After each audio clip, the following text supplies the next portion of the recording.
अर्थात वह ईश्वर सर्वशक्तिमान है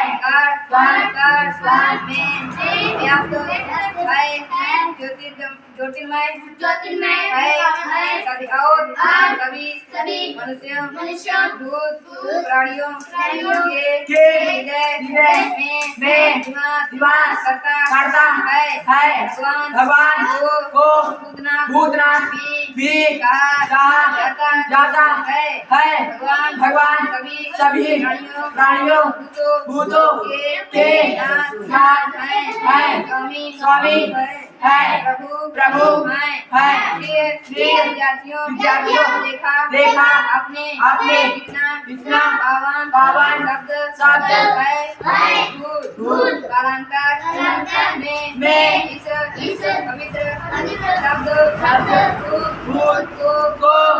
प्रेत से जोड़ दिया गया प्रेत यानी जो मार